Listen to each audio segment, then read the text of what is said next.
बिस्मिल्लाहिर्रहमानिर्रहीम, अस्सलाम वालेकुम। बात यह है मैं खुशामदीद, मैं हूँ आपका मेज़बान ज़ौका।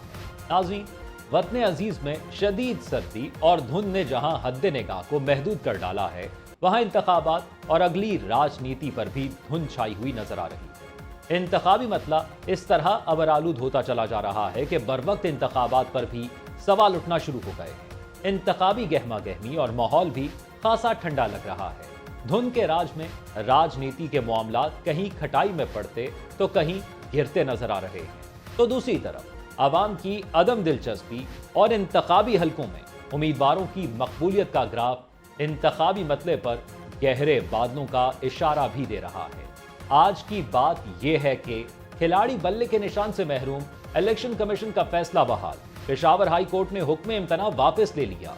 बैरिस्टर गौहर चेयरमैन पीटीआई न रहे, पीटीआई का सुप्रीम कोर्ट से रुजू का फैसला।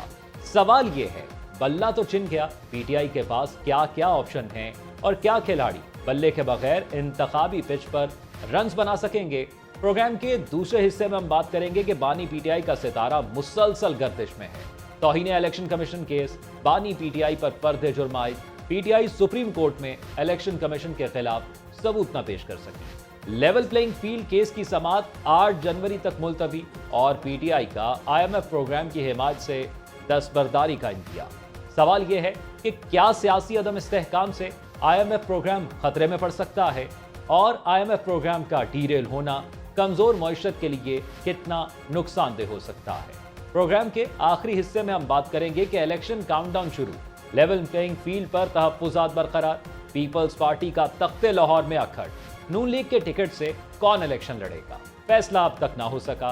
सीट एडजस्टमेंट, काफ लीग ने 12 सीटें मांग ली। सवाल यह है कि पीपल्स पार्टी के लाहौर में डेरे क्या नून लीग को टफ टाइम दे पाएंगे और पीपल्स पार्टी कराची में शहबाज शरीफ, नून लीग लाहौर में बिलावल भुट्टो की क्या हिमायत करेगी। इस तमाम तर सूरत हाल पर आज गुफ्तगू करेंगे और प्रोग्राम में हमारे साथ मौजूद हैं नसीर वागा साहब, रिजवान अजीज साहब, सलमान आबिद साहब और डॉक्टर सईद इलाही साहब।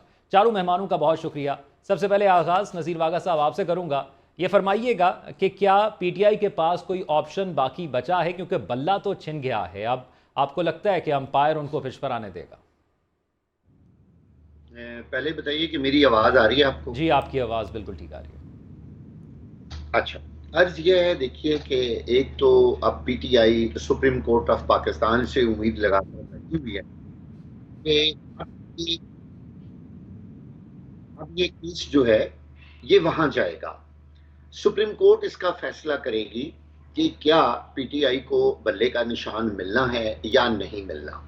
इस फैसले के बाद पीटीआई अपने आइंदा सियासी लाहे अमल का जो है वो फैसला करेगी।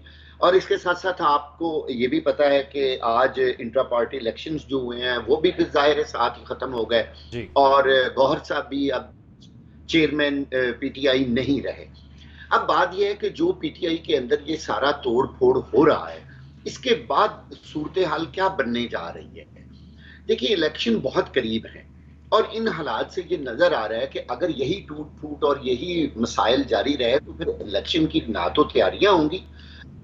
आप कभी भी पीटीआई को इस तरह इलेक्शन से बाहर निकालना बड़ा मुश्किल काम है, क्योंकि पाकिस्तान की चले पहले नहीं, दूसरा नहीं, तीसरे नंबर की कहीं ना कहीं तो वो पॉलिटिकल पार्टी है ना, और उसकी पार्टिसिपेशन के बगैर आप इन इलेक्शंस की क्रेडिबिलिटी जो है वो शायद काम ना कर सकें। लिहाजा अब देखना ये है कि पीटीआई के पास ऑप्शंस क्या क्या हैं। जाहिर है फिर पीटीआई किसी और इंतखाबी निशान को पसंद करेगी और कहेगी कि जी हमें इस पे इलेक्शन लड़ने दें। अगर इलेक्शन कमीशन ने वो भी उनको इजाजत दी तो उनके कवानीन में क्या अभी इस वक्त इतना टाइम है कि वो कोई नया कोई निशान लेकर उस पर कोई इलेक्शन लड़ सके। इसके अलावा ये भी मुमकिन है कि वो किसी भी दूसरी पार्टी के साथ पीटीआई इत्तेहाद कर ले, जिसको भी वो पसंद करते। मुमकिन है वो जमात इस्लामी के साथ ही इत्तेहाद कर ले, उनका कुछ थोड़ा सा आपस में मिलता जुलता है माहौल। तो ये वो ऑप्शन है जो पीटीआई के पास इस वक्त रह जाएंगी। लेकिन असल बात फैसला हतमी कब होगा, जब सुप्रीम कोर्ट ऑफ पाकिस्तान से उनको क्या जवाब मिलता है, क्या बल्ले का निशान उनको का बहाल होता है और गौहर साहब दोबारा पीटीआई के चेयरमैन बनते हैं या नहीं बनते। ये बहुत बड़ा फैसला है और सुप्रीम कोर्ट ऑफ पाकिस्तान की कोर्ट में अब बॉल है और उसके बाद कुछ भी नहीं है। आखिरी जो आपकी अदालत है पाकिस्तान के अंदर वो सुप्रीम कोर्ट ऑफ पाकिस्तान है, उसका फैसला हतमी होगा और आने वाले इलेक्शंस के जो रास्ते हैं वो मुतय्यन होंगे इस फैसले के बाद। जाहिर है पीटीआई एक बड़ी सियासी जमात है और दूसरी आपने देखा दूसरी पार्टियां भी किसी किस्म का कोई इलेक्शन में को बहुत बड़ा उन्होंने भी अपना इलेक्शन कैंपेन नहीं शुरू की।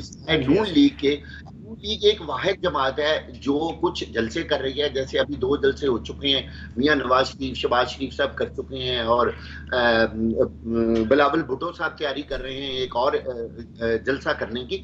लेकिन वो जो गहमा गहमी आप देखिए कि अब दिन कौन से रह गए, 1 महीना तकरीबन रह गया पीछे, 1 महीना और चंद दिन। अब अगर हम पिछले इलेक्शंस पर नजर डालें तो जब इतना वक्त रह जाता था तो इलेक्शन की कैंपेन और गहमा गहमी और लोगों में एक शोर शराबा जो इलेक्शन का एक निजाम होता है वो पूरा भरपूर 1 महीना पहले शुरू हो जाता था।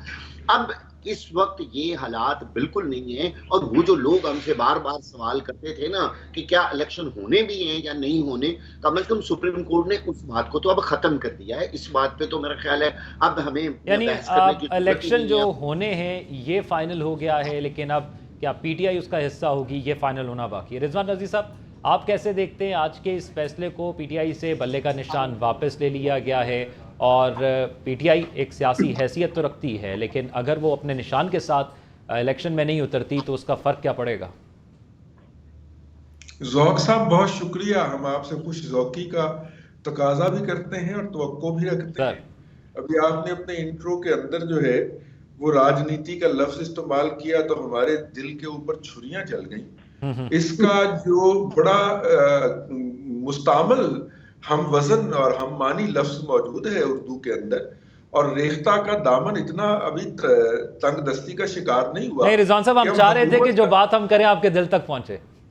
नहीं, हम हुकूमत का लफ्ज तर्क करके राजनीति इस्तेमाल करें। आपने पता नहीं कहां कहां से धुंध उठा के लाए हैं आप डस्का की धुंध भी कह सकते थे भाई, और वो पाकिस्तान की हालिया तारीख का हिस्सा है। लेकिन आप निकल के वो जनूबी भारत की तरफ और वहां की जुबान के अंदर आपने बात की।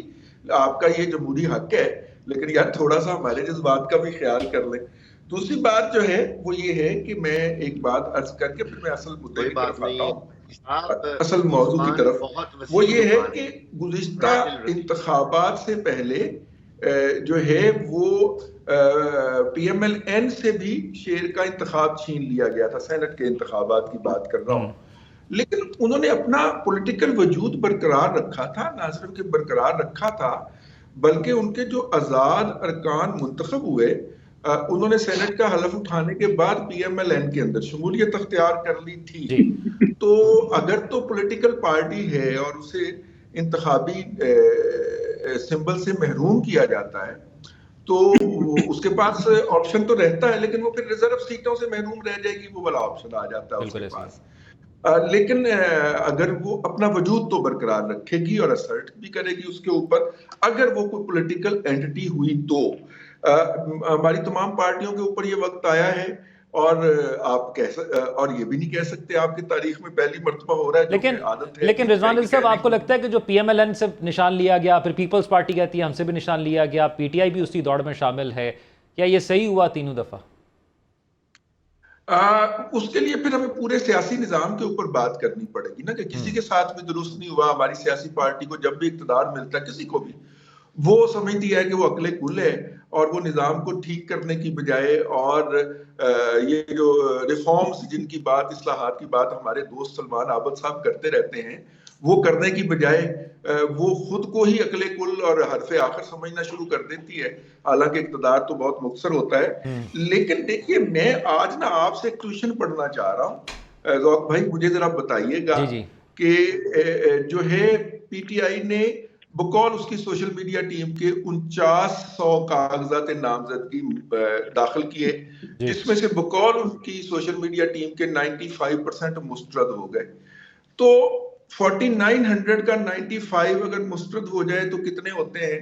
इलेक्शन कमीशन कहता है कि इनके 2434 कागजात नामजदगी जो है वो फाइल हुए हैं, और आज लतीफ खोसा साहब ने अदालत में बताया कि हमारे 665 मुस्तरद हुए हैं। तो क्या 665 जो है वो 2434 का 90% होता है? ये मुझे ना, मेरा हिसाब इधर उधर हो गया, हालांकि मैंने बीएससी डबल मैथ फिजिक्स किया हुआ है, मेरा हिसाब किताब इधर उधर हो गया यार, जरा मुझे पढ़ा दें। यानी आपको भी चकरा दिया उन्होंने। कितने कितने कितने कागजात नामजदगी दाखिल हुए हैं और कितने मुस्तरद हुए हैं, और कहीं पे कोई स्टेटमेंट है?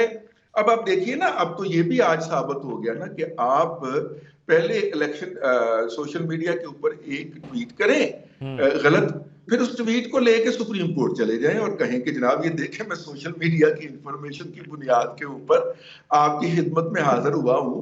तो ये हम अच्छी रवायात पैदा नहीं कर रहे, और आगे से अदलिया उसको एंटरटेन भी कर ले और ये भी ना कहे कि आप खुदा का खौफ करें, आप जाके कोई ऑथेंटिक इंफॉर्मेशन लेके आए। लेकिन बहरहाल वो एंटरटेन हो गया। जहां तक बात है बल्ले की, देखिए मेरा और सलमान आबद का इत्तेफाक बहुत कम मौज़ूआत पे होता है, और इस पे हमारा इत्तेफाक है कि बल्ला जो है वो मिल जाएगा आखिरकार सुप्रीम कोर्ट जाके, लेकिन काम ये जाके सुप्रीम कोर्ट में ही होना है। ठीक है, यानी आपको लगता है कि सुप्रीम कोर्ट से पीटीआई को बल्ला वापस मिल जाएगा। अब सलमान आबिद साहब से भी जान लेते हैं क्या वो अब तक इत्तेफाक करते हैं इस पर कि नहीं। सलमान आबिद साहब, आप बताइएगा, एक पॉलिटिकल वजूद है एक जमात का और उसका एक निशान था जिस पर वो इलेक्शन लड़ती है, अब तक लड़ती आई है, तो आपको क्या लगता है कि ये पॉलिटिकल निशान उस तक बरकरार रहेगा, और अगर ये निशान नहीं रहता तो फिर क्या वो पॉलिटिकल वजूद अपना कायम रख पाएगी? देखिए, अगर ये निशान बाकी नहीं रहता तो फिर तो पीटीआई बतौर जमात इंतखाब में हिस्सा नहीं ले सकेगी ना।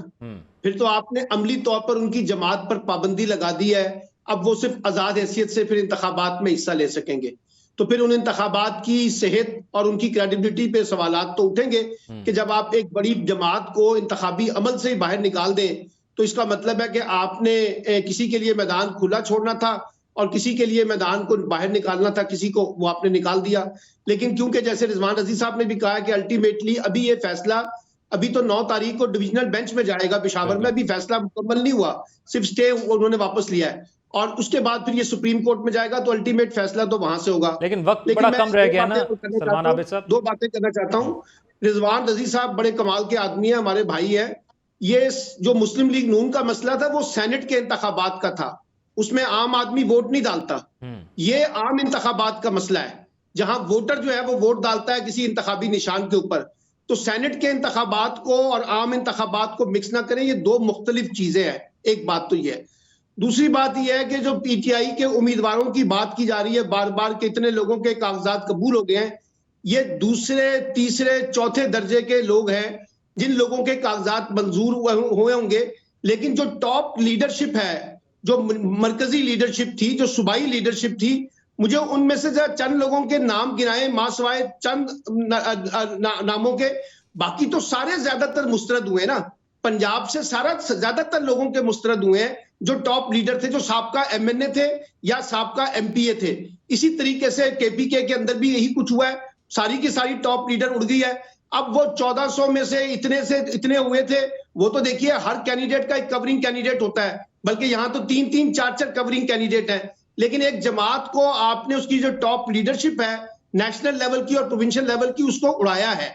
ये रिकॉर्ड का हिस्सा मैं अपना रिजवान रजीज साहब के लिए कहना चाहता हूं। आपके बहुत प्यारे दोस्त हैं मुतीउल्लाह जान साहब, आज उनका ट्वीट पढ़ लें, और उन्होंने जिस तरीके से इलेक्शन कमीशन के ऊपर तनकीद की है कि जिस तरीके से इलेक्शन कमीशन ने इस सारे इंतखाबी अमल को मुतनाज़ा बना दिया है उनके बकौल, और उनके ही बकौल इलेक्शन कमीशन जो है वो इलेक्शन भी नहीं करवाना चाहता, इलेक्शन को ताखीरी हरबे इख्तियार कर रहा है, वो भी आज रिकॉर्ड का हिस्सा है। और मजहर अब्बास का भी ट्वीट मौजूद है और बहुत से लोगों के मौजूद है। मसला ये नहीं है, मसला ये है कि जो कुछ हम सबको नजर आ रहा है वो बहुत से लोगों को नजर नहीं आ रहा।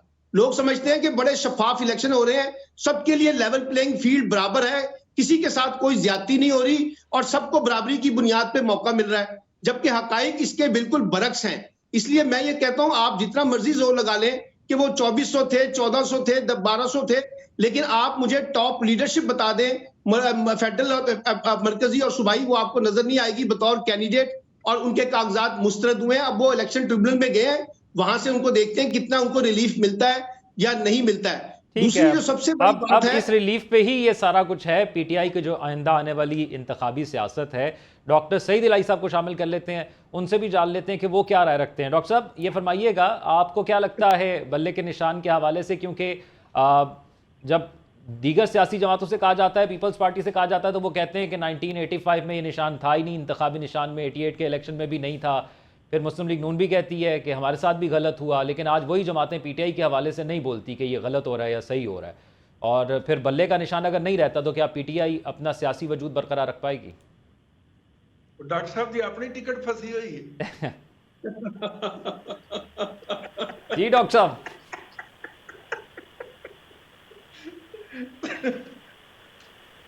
डॉक्टर साहब, आप तक आवाज आ रही है? डॉक्टर साहब को आवाज नहीं पहुंच पा रही। रिजवान रईस साहब, आप फरमा रहे थे कुछ। मैंने कहा डॉक्टर साहब की अपनी टिकट फंसी हुई है, आप उन्हें क्या पूछ रहे हैं? अच्छा रिजवान साहब, ये फरमाइएगा, अगर ये सुप्रीम कोर्ट से, अब क्योंकि हतमी फैसला तो वहां से ही आना है, लेकिन जिस तरह ये बात की गई कि उस तरह की गहमा गहमी हमें नजर नहीं आ रही, और वाकई ही उस तरह की गहमा गहमी मौजूद नहीं है, सियासी माहौल उस तरह का मौजूद नहीं है, कहीं ना कहीं ये खदशा अब भी आप समझते हैं कि लोगों के अंदर है कि इंतखाबात शायद डिले हो जाएं, कुछ दिन आगे चले जाएं? ख्वाहिश तो है लोगों की कि ये इंतखाबात डिले हो जाए और इन इंतखाबात के नताइज जो भी किसी ने मानने हैं वो उसके ऊपर मजीद जो है वो खाक उड़ जाए। अब देखिए, पीपल्स पार्टी जो है वो पिछले कम से कम 1 माह से मैदान के अंदर है, और वो बलूचिस्तान, सिंध और केपी के अंदर उन्होंने भरपूर जलसे किए हैं, पंजाब में भी, गुजरांवाला वगैरह में भी जलसे किए हैं। पीएमएलएन ने पहले दिन से ये कह रखा है कि हमारी इंतखाबी मुहिम का आगाज 12 जनवरी के बाद होगा।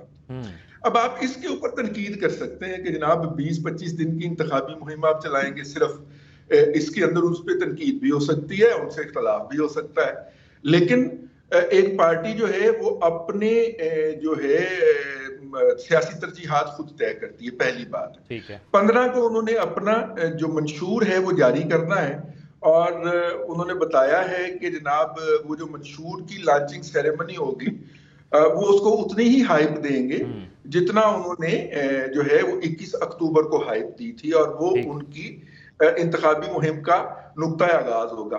उससे पहले आप नवाज शरीफ पे जितनी तनकीद कर लें, उनकी क़यादत पे जितनी मर्जी तनकीद कर लें, वो अपने शेड्यूल के साथ जुड़े हुए हैं।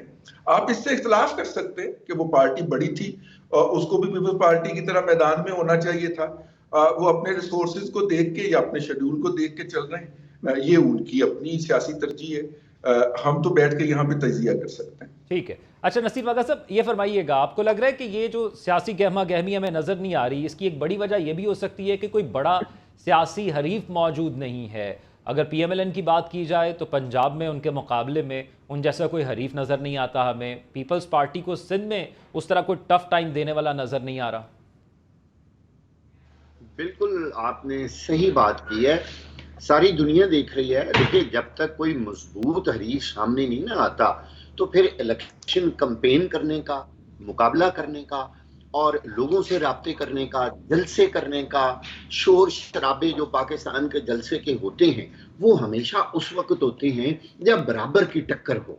अब यहाँ तो बराबर की टक्कर वाला चक्कर ही कोई नहीं है। देखिए, एक जो बड़ी पॉलिटिकल पार्टी है वो अपने मसाइल में इस तरह उलझी हुई है कि उनका सरबराह जेल में है और दूसरा सरबराह जो बना तो वो भी आज डिसमिस हो गया, इंतखाबी निशान से वो आरी हो गई। इसके अलावा आप देखिए बाकी बहुत बड़ी उनकी लीडरशिप जो है वो या तो जेलों में है या भागी हुई है।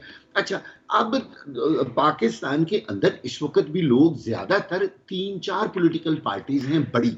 अब उसमें जमात इस्लामी भी कह लें जी, अगर हमने किसी का नाम ना लिया तो उन्होंने कहना जी आपने हमें तो छोटी पार्टी कहा, लेकिन सारी दुनिया को ये पता है, पाकिस्तान की सियासत का सारे लोगों को ये पता है कि इस वक्त पीटीआई, मुस्लिम लीग नून, पाकिस्तान पीपल्स पार्टी, चलें जेयूआई को भी कह लें आप, अगर जमात इस्लामी को भी लें, यही 4-5 पार्टियां हैं। लेकिन टक्कर की पार्टी एक दूसरे के साथ 2-3 ही है। मैं बिल्कुल सच कहूँ जिसमें पाकिस्तान पीपल्स पार्टी है, नून लीग है और पीटीआई है। अब इनमें से जब एक पार्टी बिल्कुल बाहर है, बाकी दो पार्टियों को समझ ही नहीं आ रहा कि इनका होना क्या है, क्या इन्होंने इलेक्शन में आना भी है या नहीं आना। अच्छा, जब ये बराबर की टक्कर के लोग सामने नहीं आएंगे तो उसके मुताबिक हमेशा ये जो पॉलिटिकल पार्टीज हैं वो अपनी इलेक्शन कैंपेन शुरू करते हैं कि उसकी हाइप कितनी होगी, वो कितना खर्चा करेंगे, कितने लोगों से मिलेंगे, कितने जोर से इलेक्शन कैंपेन करेंगे।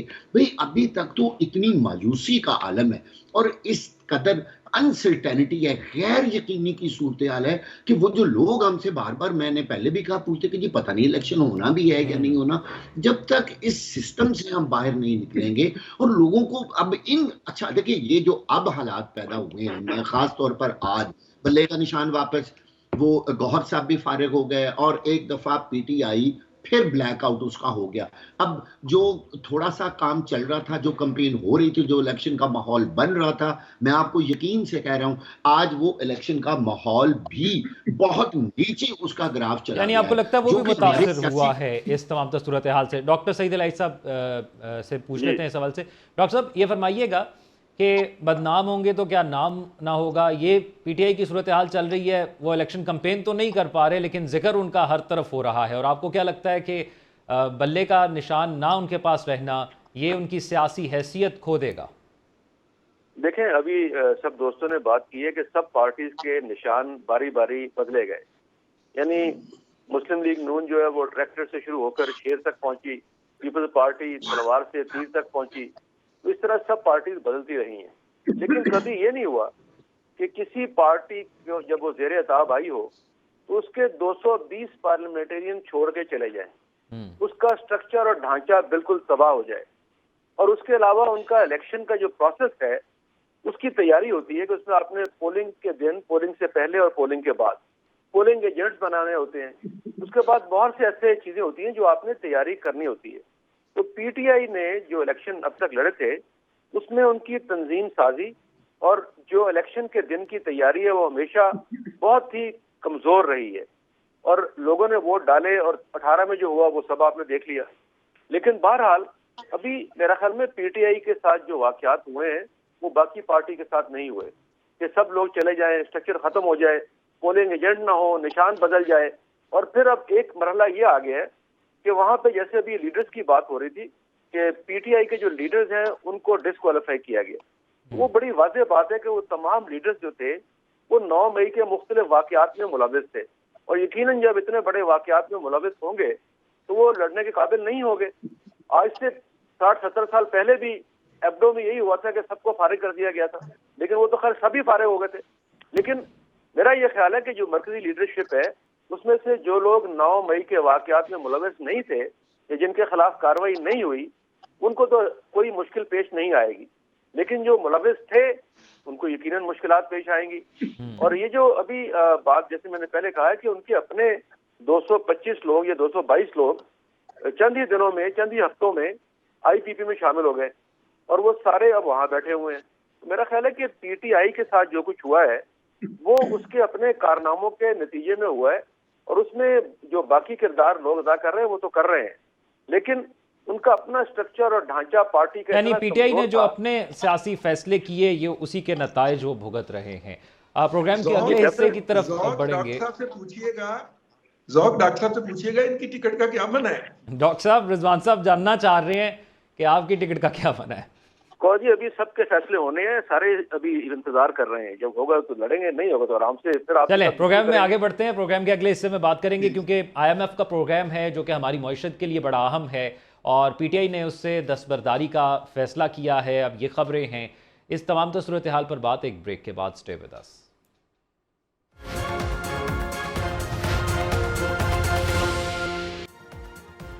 ब्रेक के बाद खुशामदीद, और एक बार फिर से बात अब पीटीआई का करेंगे जिक्र, और जो IMF का मुआहदा था उसके हवाले से जो इंदिया सामने आ रहा है कि पीटीआई दस्तबरदार हो रही है। नाज़रीन, ऐसा हुआ था कि जब IMF ने ये प्रोग्राम पाकिस्तान के साथ किया था तो पाकिस्तान की जो मेजर सियासी जमातें हैं उनको एतमाद में लिया था, और एतमाद में लेने के बाद फिर पाकिस्तान के साथ ये मुआहदा किया गया था।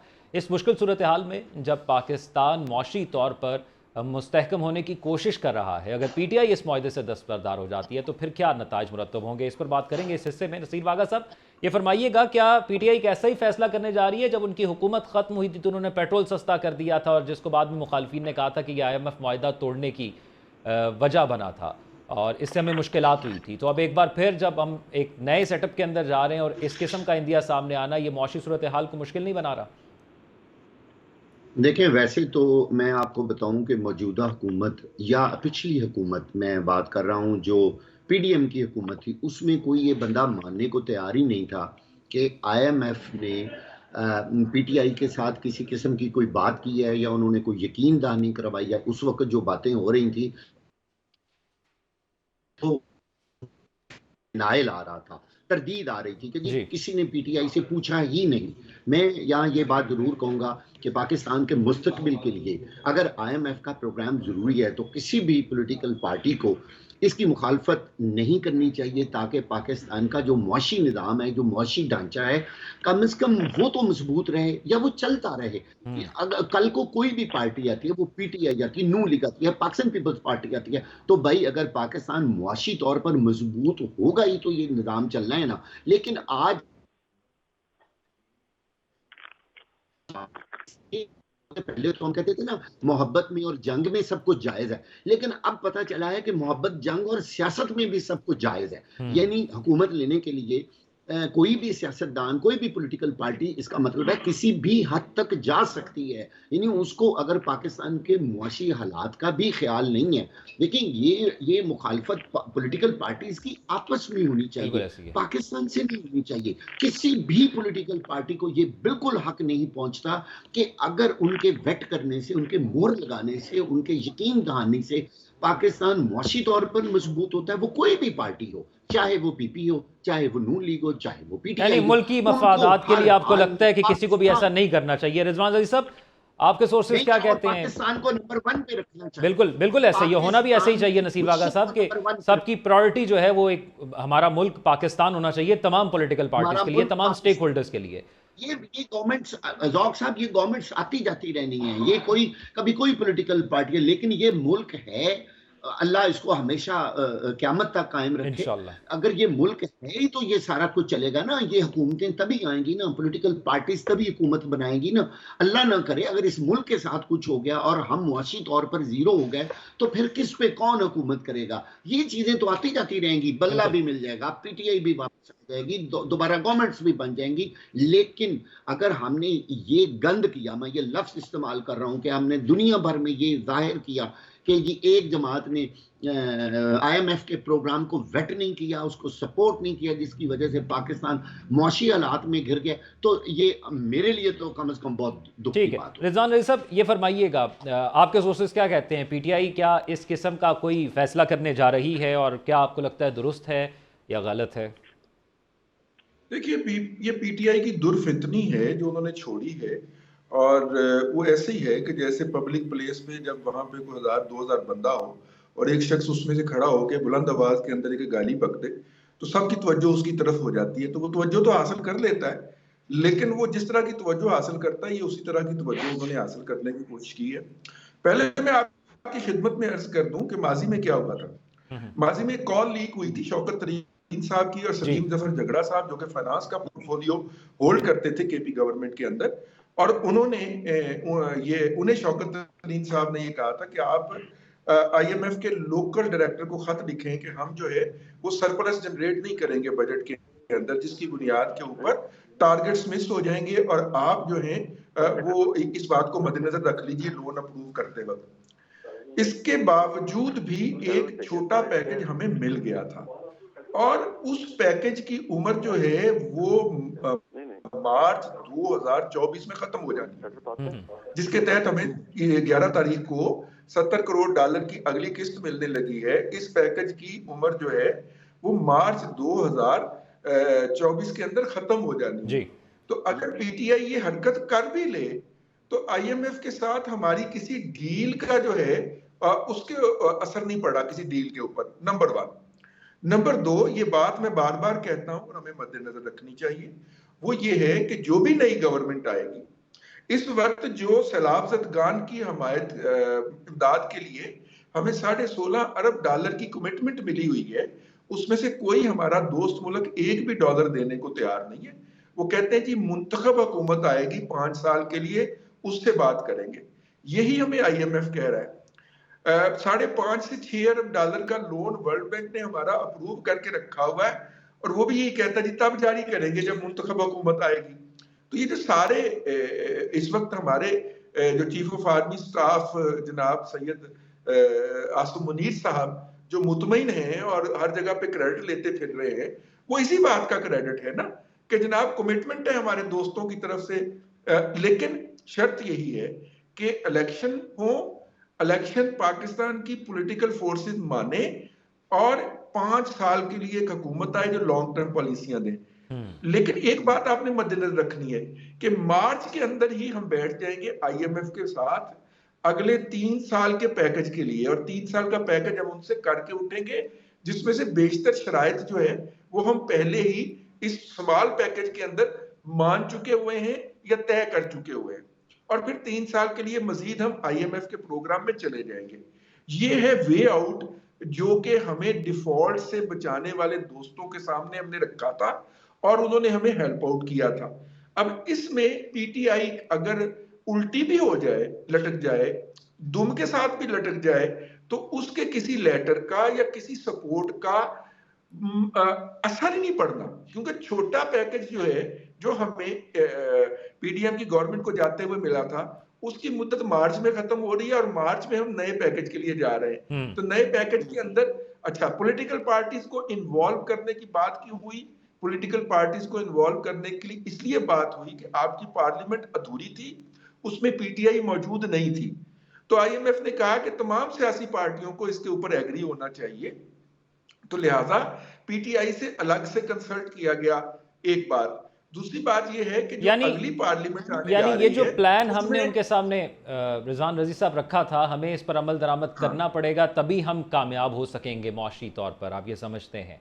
मैं जरा सलमान आबिद साहब, हमने अमल दरामद कर दिया है भाई। एक बात है, प्लान पे हमने अमल दरामद कर दिया है, तो वो कंक्लूड होने जा रहा है मार्च के अंदर, और नया पैकेज जो डिसाइड होगा उसकी मोहर लगेगी पार्लियामेंट से, जिसके अंदर PTI मौजूद होगी, और मैं ऐसे ही समझता हूं कि मौजूद होगी। ठीक है, ठीक है। सलमान आबिद साहब, अगर जरा दूसरे पहलू की तरफ भी बात करें, PTI सुप्रीम कोर्ट में इलेक्शन कमीशन के खिलाफ सबूत ना पेश कर सकी और इस हवाले से कहा भी गया था, दावे भी बड़े किए गए थे, अब आप कैसे देख रहे हैं इस मामले को? देखिए, पहले मैं ये वजाहत कर दूं कि IMF के जो मामलात होते हैं वो किसी सियासी जमात से नहीं होते, रियासत से होते हैं, हुकूमत से होते हैं, पहली बात। और ये आज अपना जो बैरिस्टर गौहर साहब है वो वजाहत कर चुके हैं कि उनकी कोई IMF के नुमाइंदे के साथ कोई मीटिंग नहीं हुई है। ये हमारे मीडिया वाले ऐसे शानदार लोग हैं माशाल्लाह, जो हुकूमत के साथ जो माहिदे हैं उसमें सियासी जमात के माहिदे को भी शामिल करने की कोशिश कर रहे हैं। इसकी कोई सरपैर नहीं है। रिजवान रजी ने ठीक कहा है, वो हुकूमत पाकिस्तान के साथ मामलात होते हैं, इसको इस तरह से देखने की जरूरत है। अब मसला ये है कि जी जो सबूत पेश नहीं कर सके, मैंने कहा है ना, पाकिस्तान की पूरी कौम अंधी है, उनको नजर कुछ नहीं आता, और सिर्फ नजर चंद लोगों को आता है पाकिस्तान के अंदर। यानी क्या सबूत पेश कर रहे हैं यार, आप मुझे बताइए। कितने लोग गिरफ्तार हैं, कितने लोगों से जो है वो मैंने आपको बताया है, इतने टॉप लीडर जो है उनके मरकजी और सूबाई, उनके कागजात मुस्तरद हुए हैं, अभी भी किसी को नजर नहीं आ रहा। प्रेस कॉन्फ्रेंस किसी को नजर नहीं आ रही, जो अपना उमर डार की वालदा के साथ हो रहा है वो किसी को नजर नहीं आ रहा।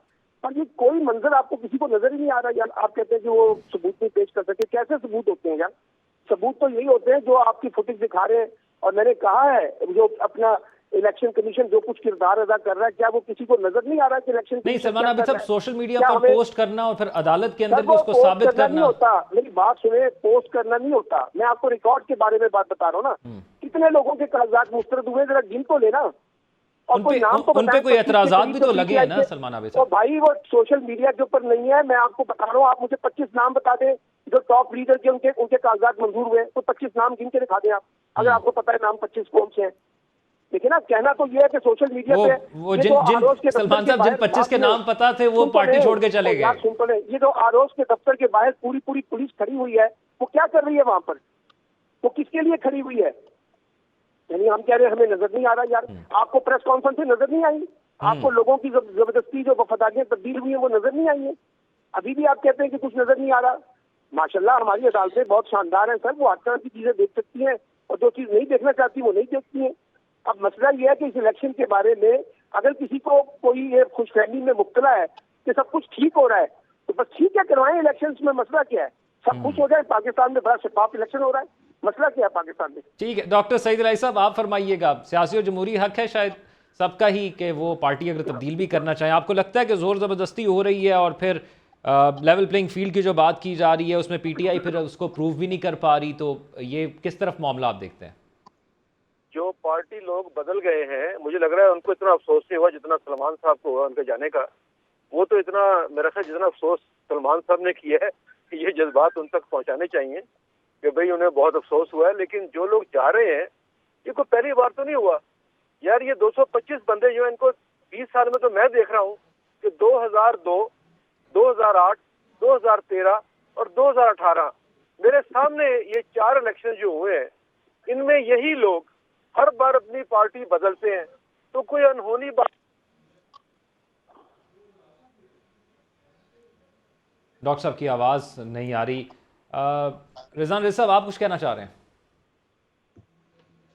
नहीं, मैंने क्या कहना था, मैंने तो सलमान भाई से पूछना था कि ये ज़रदाद गुल का कोई क्लिप आज सोशल मीडिया ने वायरल किया है, उसकी क्रेडिबिलिटी क्या है? मेरा मतलब है कि क्या वाकई वो उन्होंने 9 मई के वाकयात पे माफी मांग ली है या? मैं बात में क्रेडिबिलिटी ये है कि शाह महमूद कुरैशी, उनके बेटे, उनकी बेटी महमूद रशीद, यास्मीन राशिद और अपना जितने भी इस तरह के नाम लेना चाहते हैं, अली मोहम्मद खान, शहरयार आफरीदी, अब किस किस के नाम लेना चाहते हैं भाई, सबके कागजात मुस्तरद हुए हुए हैं, उनकी भी क्रेडिबिलिटी चेक कर लें यार।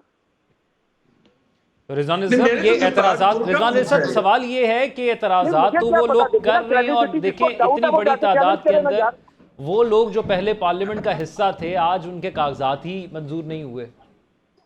वो 9 मई वाले हैं ना जी, 9 मई वाले लोग जो हैं उनके बारे में रियासत आपको किस तरह बताए? बता दें रिजवान अली साहब, ये बता दें शाह महमूद कुरैशी की बेटी जो है वो 9 मई के वाकयात में मुलव्वस है, उस्मान डार की वालदा जो 9 मई के वाकयात में मुलव्वस है, ये भी बता दें साथ साथ यार। तो उस्मान डार की वालदा को किसने कहा था कि आप प्लॉट जो है वो अपना उसको जाहिर ना करें अपनी रिटर्न के अंदर? शाह महमूद कुरैशी की बेटी ने क्या किया है वो भी बता दें जरा, जुर्म आपको सारे पते हैं ना, उनके ऊपर भी तो कोई इतराज हुआ होगा ना, वरना इलेक्शन ट्रिब्यूनल में जाके यानी वो अपील के हक को भी इस्तेमाल कर सकते हैं, वो एतराज को भी लेकर चल सकते हैं। लेकिन प्रोग्राम के आखिरी हिस्से में जरा इस पर तफसील से बात करेंगे, लेवल प्लेइंग फील्ड की भी बात करेंगे और फिर देखेंगे कि जो सियासी इत्तेहाद हम देख रहे हैं क्या वो बन पाएंगे, क्या इतनी स्पेस एक पार्टी एक दूसरे को देगी कि पीपल्स पार्टी नून लीग को 1 से 2 सीटों की गुंजाइश सिंध के अंदर दे और इसी तरह नून लीग पीपल्स पार्टी को पंजाब के अंदर कोई गुंजाइश दे। इस पर बात करेंगे लेकिन एक ब्रेक के बाद।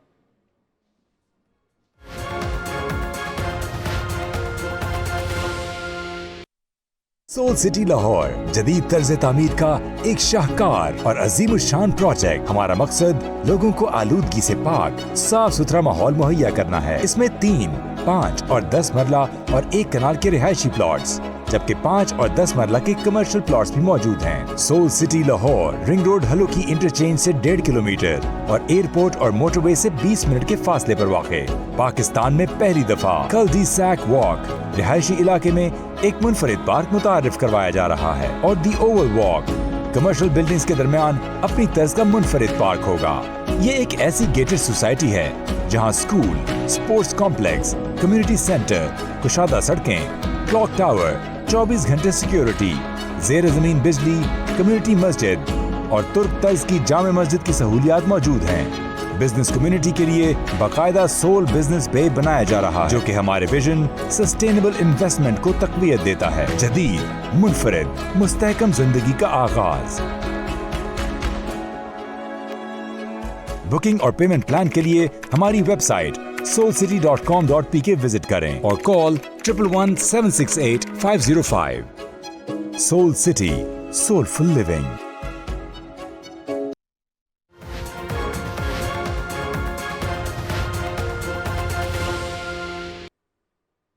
ब्रेक के बाद खुशामदीद। प्रोग्राम के इस हिस्से में बात करेंगे हर इंतखाब से पहले भी और ख़ास तौर पर जब इंतखाबात हो जाते हैं तो सियासी इत्तेहाद हमें बनते हुए दिखाई देते हैं। इस इंतखाबात से पहले हमने देखा कि नून लीग हमें सिंध में काफ़ी सरगर्म नज़र आई और पीपल्स पार्टी के ख़िलाफ़ एक इत्तेहाद बना रही थी। नसीर वागा साहब, आप क्या समझते हैं, अब जो बातें चल रही हैं कुछ सीट एडजस्टमेंट की पीपल्स पार्टी और नून लीग के दरमियान 1 से 2 सीटों पर, आपको लगता है कि ऐसा हो पाएगा? क्योंकि अगर हम ये प्रोग्राम में पहले भी बात कर चुके हैं और आपसे ये बात हुई कि इस तमाम सूरत हाल में कोई कंपटीशन मौजूद नहीं है, लेकिन उसके बावजूद एक से दूसरे सूबे के अंदर अपनी सियासी हैसियत बरकरार रखने के लिए पॉलिटिकल पार्टी शायद ऐसा सोच रही हैं। देखिए, तमाम पॉलिटिकल पार्टीज की ये अपनी ज़रूरत है कि वो एक दूसरे के साथ सीट एडजस्टमेंट करके, यानी अगर वो किसी एक जगह पर अपने आप को कमज़ोर समझ रहे हैं तो वो दूसरी पार्टी के साथ ऐसी एडजस्टमेंट कर लें कि कुछ सीट्स उनको दे दें और कुछ सीट्स उनसे वो ले लें। लेकिन बात यह है कि जिस तादाद में ये पार्टियां एक दूसरे से सीटें मांग रही हैं, ये शायद मुमकिन ना हो। जैसे काफ लीग ने 12 सीटों पर सुन रहे हैं कि जी सीट एडजस्टमेंट जी। का जो है वो मुतालबा किया है, विच इज़ नॉट पॉसिबल। वो अमली तौर पे किसी भी पार्टी के लिए, ना नून लीग के लिए ना पीपल्स पार्टी के लिए, वो तो पॉसिबल नहीं है जो नज़र आ रहा है, क्योंकि ये बहुत बड़ी तादाद है और काफ लीग की इतनी स्ट्रेंथ नहीं है कि उनको 12 सीटों पर उनकी एडजस्टमेंट कर दी जाए। अब देखना ये है कि सिंध के अंदर मुस्लिम लीग नून जो पोजीशन बनाना चाहती है, वो किसी भी सूरत में पीपल्स पार्टी को वारे में नहीं आ रहा। और अगर मुस्लिम लीग नून पाकिस्तान पीपल्स पार्टी को पंजाब के अंदर इतनी फैसिलिटी दे दे और उनकी सीटें ज़्यादा कर दे और कहे कि जी बड़े हम अच्छे तरीके से आपस में बगलगीर होके बड़ी प्यार मोहब्बत से हम इलेक्शन लड़ लेंगे, तो ये मुमकिन इसलिए नज़र नहीं आता कि पीपल्स पार्टी के तमाम रहनुमा बार बार एक ही बात कह रहे हैं कि हमारा वजीर आज़म बिलावल भुट्टो होगा और सदर आसिफ अली जरदारी होंगे। जबकि नून लीग की जानिब से सारे पूरी पार्टी आप देख लें कि वो ये कह रहे हैं जी या शहबाज नवाज शरीफ साहब हमारे वजीर आज़म होंगे। शहबाज शरीफ का तो अभी कोई नाम नहीं है, ठीक है, और मरियम नवाज भी बहुत एक्टिव नजर आ रही है। अब इन हालात में देखना तो ये है कि भला ये पार्टियां किस तरीके से एक दूसरे को अकोमोडेट करती हैं। मुझे ऐसा नजर नहीं आ रहा कि इनके दरमियान कोई बहुत अच्छी सीट एडजस्टमेंट हो सके। क्यों? इंटरनली ये सारी पार्टियां एक दूसरे के खिलाफ काम कर रही हैं। आप देख लें जैसे ही और वाज़ेह तौर पीडीएम पर खत्म इस हुई बार मुखालिफत भी इन दोनों पार्टियों की है। अच्छा, डॉक्टर सईद इलाही साहब, आप ये फरमाइएगा, अब मुफाहमत के बादशाह जिनको कहा जाता है आसिफ अली जरदारी साहब, वो भी लाहौर पहुंच गए हैं, और क्या आपको लगता है कि कोई ऐसी डील बन पाएगी कि जो दोनों के लिए, दोनों सूबों के अंदर विन विन सिचुएशन लेकर आए? देखिए, सबसे पहले तो दोनों पार्टीज ने ही एक दूसरे के सूबे में सफाया फेरा। सिंध में पीएमएलएन उड़ गई और पंजाब में पीपल्स पार्टी। तो सियासत में मेरा ये ख्याल है कि शायद दूसरे फरीक को इतनी जगह नहीं दी जाती कि वो उसके बैटल फील्ड में आके खेले। तो मेरा ये ख्याल है कि पीपल्स पार्टी पीएमएलएन को जगह नहीं देगी और पीएमएलएन पीपल्स पार्टी को जगह नहीं देगी। लेकिन जब इलेक्शन हो जाएगा तो उसके बाद जैसे पहले अलायंस होते रहे हैं, शायद वैसे ही अलायंस होंगे, क्योंकि सीट एडजस्टमेंट जो है ये बड़ा एक टेक्निकल इशू है और हर इलेक्शन में इस पे बहुत बड़ा झगड़ा कजिया होता है। आपको याद होगा कि 2008 में भी इमरान खान साहब ने कुछ 20 सीटों का मुतालबा किया था पीएमएलएन से। उससे पहले जमात इस्लामी और पीएमएलएन में ये मामला चलते रहे हैं। तो मेरा ये ख्याल है कि शायद सीट एडजस्टमेंट नहीं होगी, ओपन इलेक्शन होंगे, दोनों पार्टीज अपना अपना जोर लगाएंगी और जब हुकूमत साजी के लिए जरूरत होगी किसी बैसाखी की या किसी सहारे की, तो उस वक्त एक दूसरे का साथ दे देंगे। और जो मुफाहमत के बादशाह यहाँ तशरीफ लाए हैं वो यकीनन यहाँ आए, लेकिन मुफाहमत के लिए नहीं आए। वो यहाँ पे इसलिए आए हैं कि मुख्तलिफ लोगों को देखा जा सके कि किन इलाकों में, किन कॉन्स्टिट्यूएंसीज में पीपल्स पार्टी के उम्मीदवारों को कामयाब किया जा सकता है। और बिलावल भुट्टो साहब भी लाहौर से इलेक्शन लड़ रहे हैं, तो उसके लिए भी बसात बिछानी है। तो मेरा ख्याल है वो उस काम की उनके तरजीह होगी कि वो अपने बेटे के लिए यहाँ मामलात आसान करें। ये फरमाइएगा डॉक्टर सईद इलाही साहब, आपको लगता है कि पीपल्स पार्टी पंजाब के अंदर अपनी जो एक सियासी हैसियत है और जिस किस्म का उनका पहले, क्योंकि पहले तो वो कोई इतनी ख़ास सियासी हैसियत रख नहीं रहे, तो क्या उसको मज़ीद इंक्रीज़ कर पाएगी, मज़ीद बेहतर कर पाएगी इस मौजूदा दौर के अंदर या मौजूदा हालात के अंदर?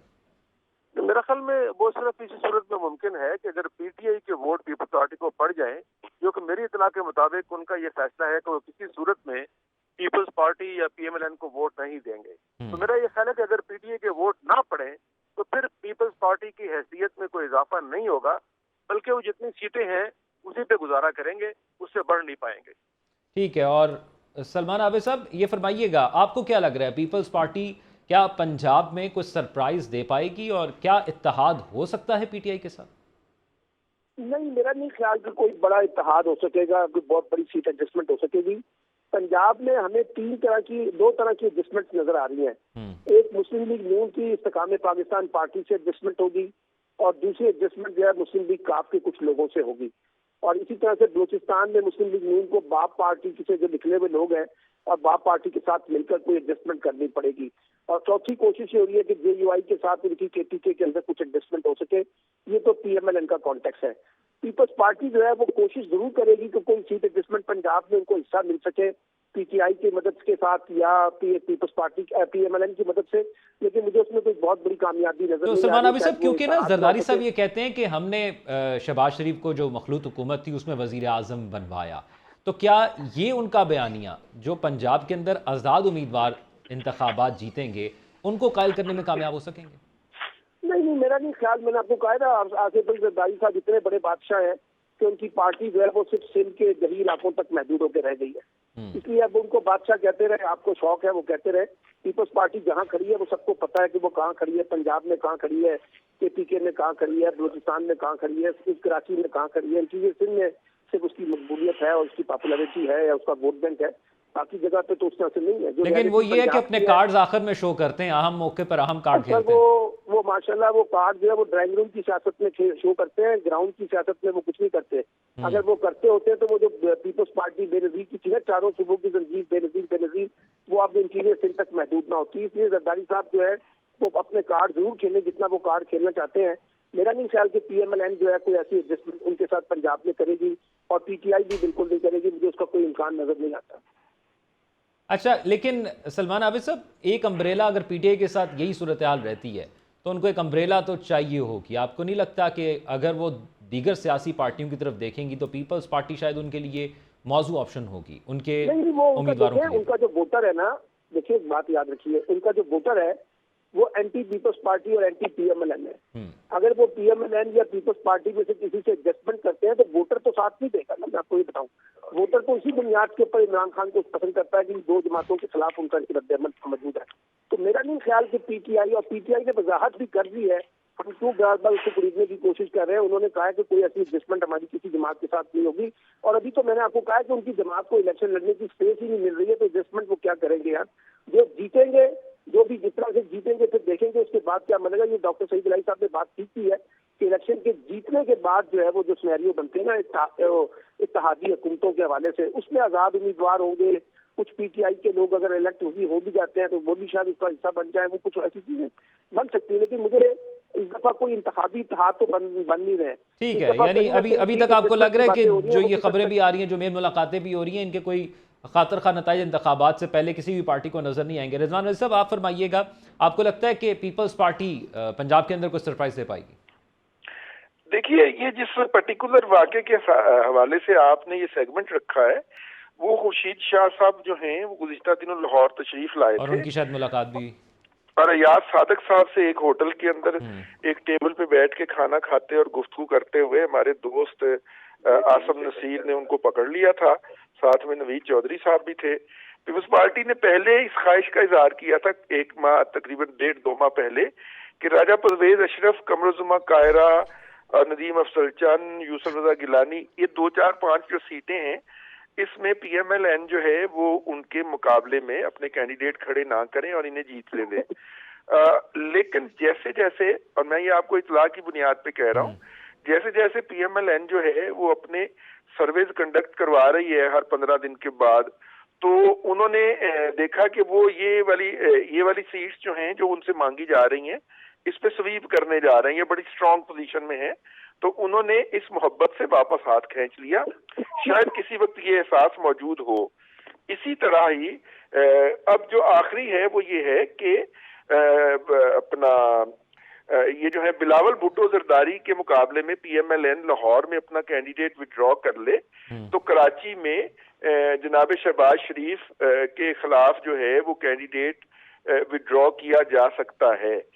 अब जब हम इसको देखते हैं तो सूरत हाल को, तो उसमें जब PMLN की बाकी किसी पार्टी के साथ एडजस्टमेंट भी हो रही, तो वैसे वो पीपल्स पार्टी की जीती हुई सीट है। पीपल्स पार्टी ने पिछले इलेक्शन के अंदर वो सीट जीत ली थी। तमाम तर PMLN के दावों के बावजूद मिफ्ता इस्माइल साहब वाली सीट जो है वो, यानी तो यानी ये चीजें अभी वाजे नहीं हैं, वाजे आने वाले दिनों में और खासतौर पर इंतखाबात के बाद, क्योंकि प्रोग्राम का वक्त खत्म हो गया है। बहुत शुक्रिया नसीर वागा साहब, रिजवान रजीक साहब, सलमान आबिद साहब और डॉक्टर सईद इलाही साहब हमारे साथ मौजूद थे। तमाम पॉलिटिकल पार्टीज के लिए फाइनल एग्जाम का वक्त करीब आ रहा है और इस एग्जाम में, इस पेपर में सबको बैठने की भरपूर इजाज़त भी होनी चाहिए और मौका भी मिलना चाहिए। फिर ही पता लगेगा कि पाकिस्तान के अंदर जमहूरियत में अवाम किसको सपोर्ट करते हैं। अपना ख्याल रखिएगा। प्रोग्राम का वक्त खत्म हुआ जाता है। अल्लाह हाफ़िज़।